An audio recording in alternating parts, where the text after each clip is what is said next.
The views, information, and opinions expressed during the following program are solely those of the individuals involved and do not necessarily represent the views of Access Communications, its representatives, or its employees.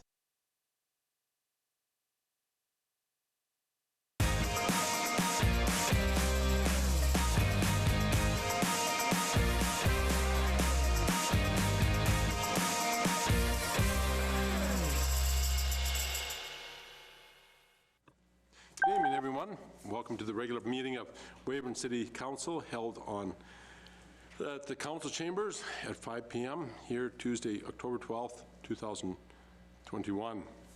We're getting into October, just about the end of the year.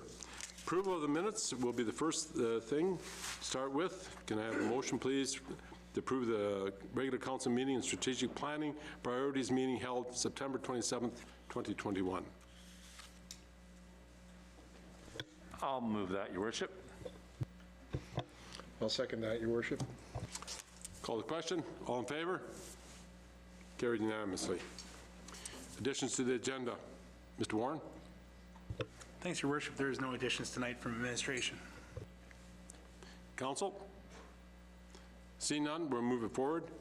There are no public hearings and notices. There's no delegations, proclamations, or petitions. There's no reports to standing committees. We have the consent agenda. We have the water treatment plant report, public works report, building department report. Do we have a motion to approve? Your Worship, I move that the items on the consent agenda be accepted as presented. I'll second that, Your Worship. Questions? Nothing? Call the question. All in favor? Carried unanimously. Accounts payable, please.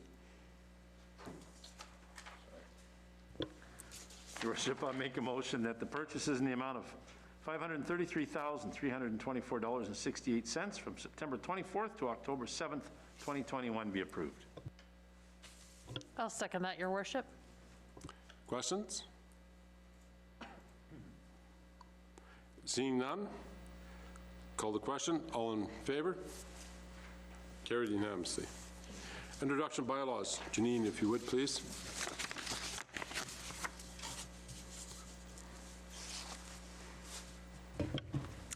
Good evening, Council.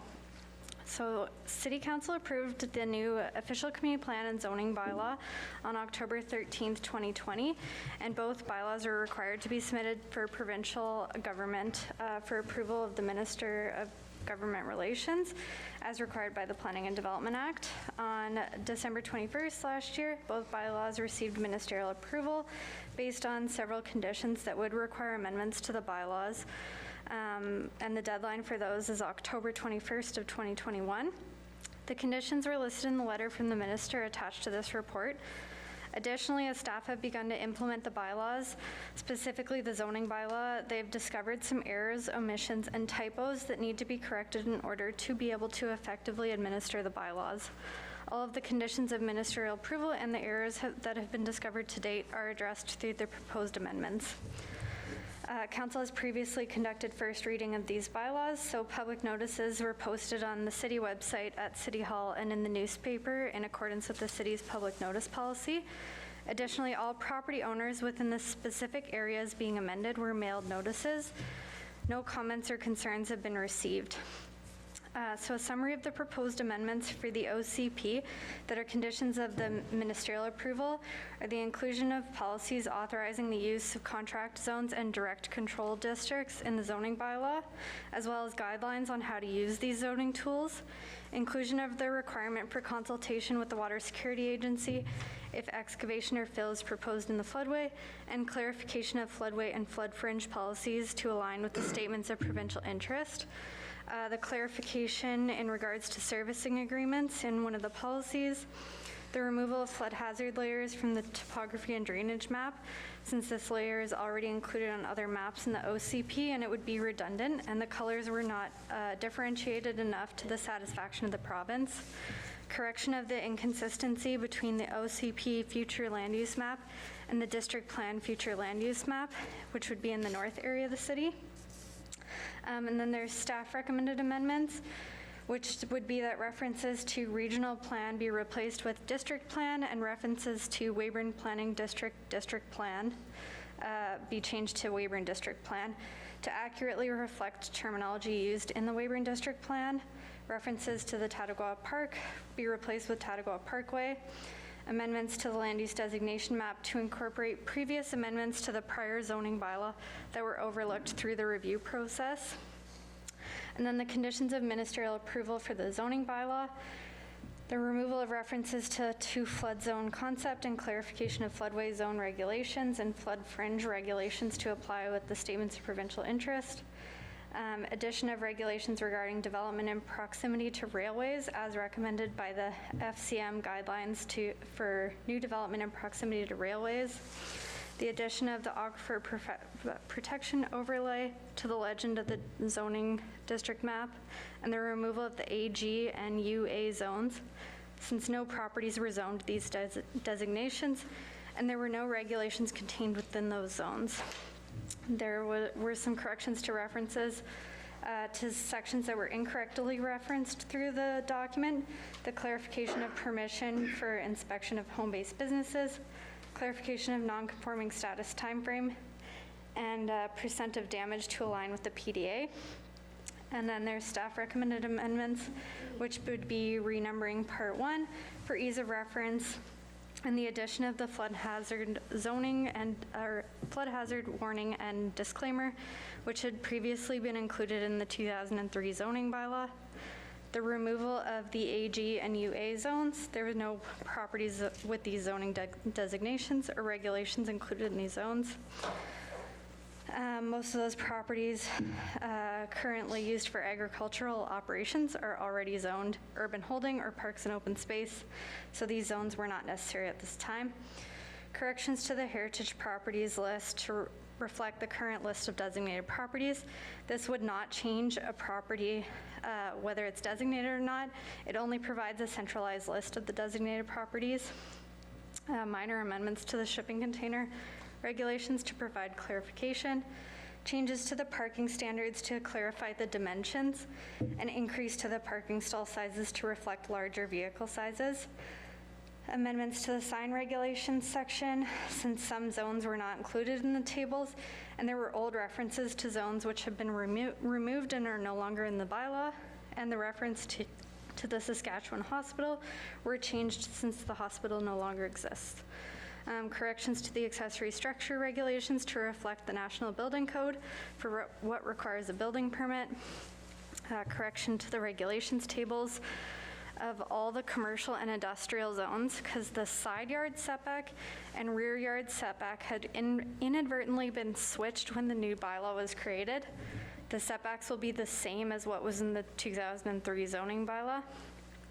The addition or removal of some uses which were previously changed through amendments but were inadvertently left out through the new zoning bylaw. Clarifying some definitions and removing duplications. Amending the zoning map to incorporate changes to the zoning of a few properties which had previously been changed through the amendment process but were missed through the new zoning bylaw. So staff have reviewed the required conditions of ministerial approval, as well as the suggestions included within the letter from the minister, and have addressed the comments. Additionally, staff have been implementing the bylaws for several months and have discovered some errors and omissions, as well as points of clarification or simplification that could be incorporated into the document. They are thorough documents, but they also have to be simple enough for all stakeholders to read. So there have been some recommended amendments to assist in clarification and implementation of these documents. Staff are recommending that council proceed with second and final reading of these bylaws tonight in order to adhere to the deadline of October 21st and complete the amendments in order to comply with the ministerial approval. So the Weyburn District Planning Commission has received both proposed bylaw amendments, and they were reviewed on September 17th, and they had no concerns with the proposed amendments. The official community plan amendment and zoning bylaw amendment will require approval from the Minister of Government Relations, since they were previously ministerial approved on conditions.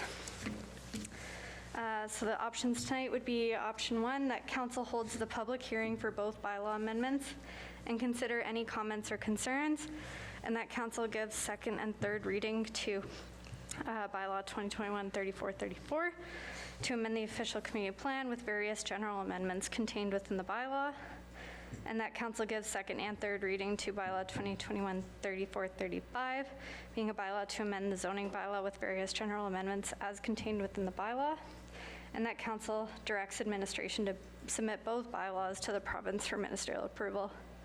Option number 2 would be that council refuse to give second reading to the bylaws and direct administration to revise the proposed bylaws. Staff recommendation would be that council proceeds with option number 1, that they conduct the public hearing and give second and third reading to both bylaws. With that being said, prior to second reading, there must be a public hearing, so I'll advise that for bylaw 2021-3434 and bylaw 2021-3435, the public hearing is declared open, and I invite all parties wishing to speak regarding the bylaw. They may do so at this time. I'll do a last call for submissions for the public. Seeing none, I declare the public hearing closed. I then will ask council if someone would move forward with a motion for second reading. Your Worship, I'd like to make a motion that bylaw 2021-3434, a bylaw to amend the official community plan bylaw 2020-3411 be read a second time. Your Worship, I'll second that motion. Call the question. All in favor? Carried unanimously. Third reading. Your Worship, I'd like to make a motion that bylaw 2021-3434, a bylaw to amend the official community plan bylaw 2020-3411 be read a third time and passed. Your Worship, I'll second that motion. Discussion? Seeing none, call the question. All in favor? Passed unanimously. Motion? Your Worship, I'd like to make a motion that bylaw 2021-3435, a bylaw to amend the City of Weyburn zoning bylaw 2020-3412 be read a second time. I'll second that, Your Worship. Call the question. All in favor? Carried unanimously. And Your Worship, I'll make the motion that bylaw 2021-3435, a bylaw to amend the City of Weyburn zoning bylaw 2020-3412 be read a third time and passed. I'll second that. Call the question. All in favor? Carried unanimously. Bylaws are passed. Thank you, Janine. Thank you for all your work. Now, moving forward, they have investment policy bylaw amendment. Is there any conflicts of interest? Your Worship, I'm declaring a conflict of interest as I work for another financial institution. Yeah, unfortunately, Your Worship, I also have to declare a conflict of interest because I chair a local financial institution. Your Worship, I must regretfully also declare a conflict of interest as a senior officer at a local financial institution. Okay. Excused from the meeting?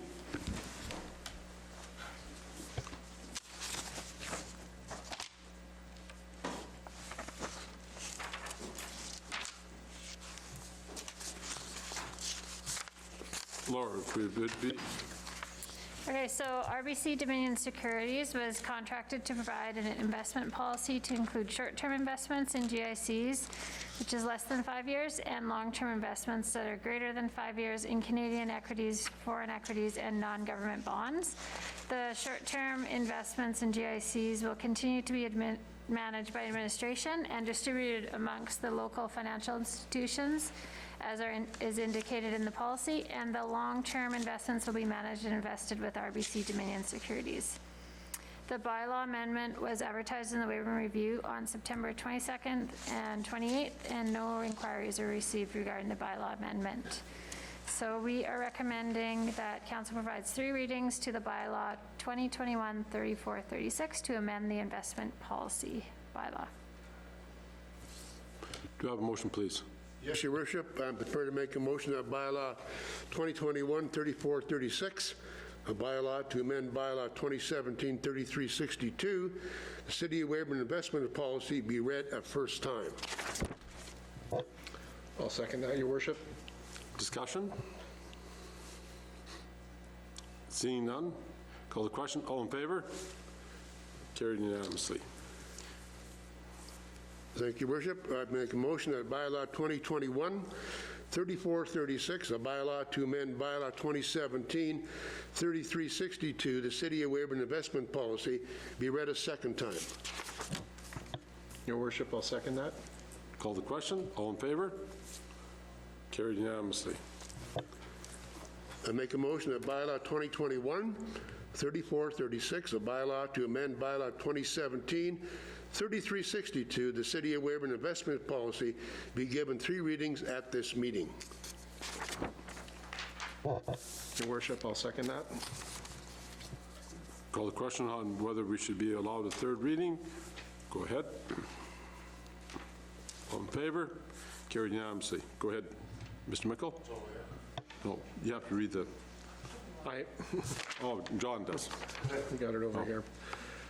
Your Worship, I make the motion that bylaw 2021-3436, a bylaw to amend bylaw 2017-3362, the City of Weyburn investment policy, be read a third time and passed. I'll second that, Your Worship. Call the question. All in favor? Carried unanimously. Investments policy bylaw is passed.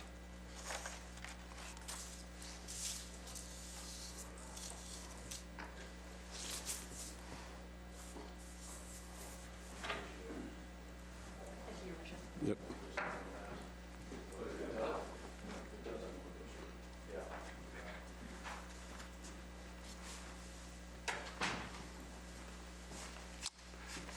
There's no unfinished business. New business, police budget request. If one of the council who's set on there, or I can discuss it if you wish. Mr. Van Betry?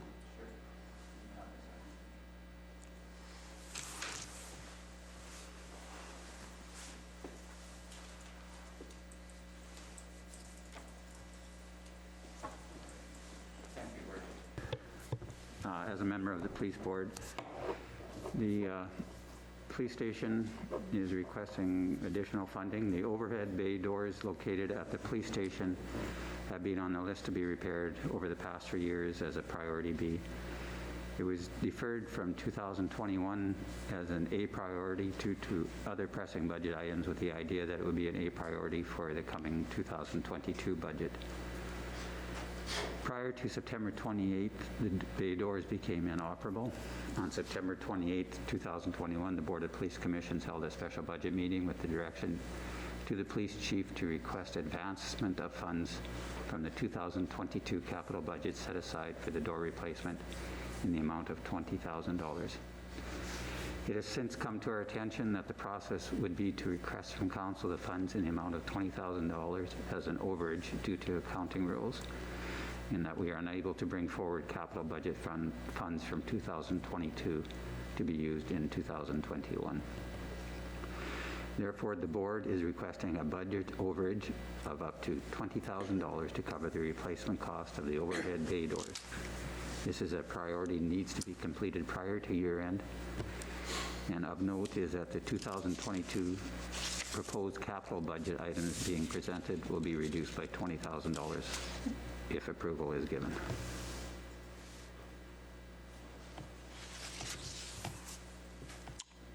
Do I have a motion, please?